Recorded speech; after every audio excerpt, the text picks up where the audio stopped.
नमस्कार, म रुनिस कुरमछे गुरुङ। आज तपाईहरुलाई फेरि एउटा सानो भिडियो लिएर आउँदैछु है। यो चाहिँ आज म 3 वर्षपछि खेतमा आएको है।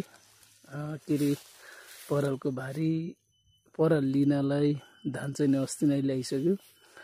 अनि यो पराल चाहिँ अब लाने मान्छे नभएर अनि लिएर जा भनेर दिसु लिन आएको है।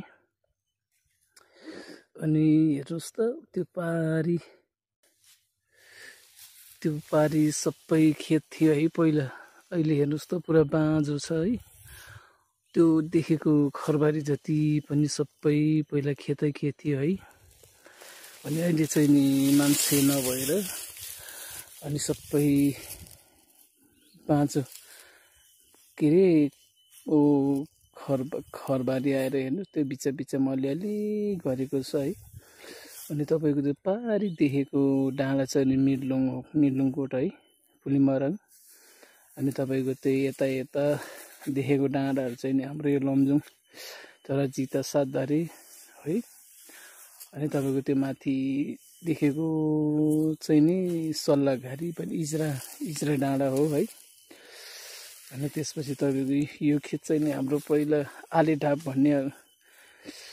अब तपाईहरु सबैजनालाई त थाहा छैन होला, तर मेरो गाउँतिरको साथीहरुलाई त थाहा छ है सबैलाई। यो चाहिँ नि आलेढाप हो है। यो चाहिँ नि हाम्रो खेत। आज चाहिँ नि म यो पराल लैजाउँ भनेर आएको। यो परालको भारी पराल बान्दैछु है। अनि त्यहाँबाट पारी माथि डाँडा चाहिँ नि हाम्रो त्यो देवीथान हो है। माथि तपाईले त्यो सेतो देख्नु भयो होला, त्यो चाहिँ टावर हो है।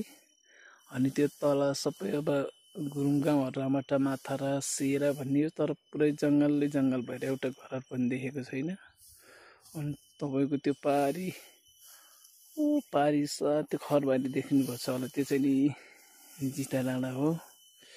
हेर्नु त खेतको हालत यस्तो छ।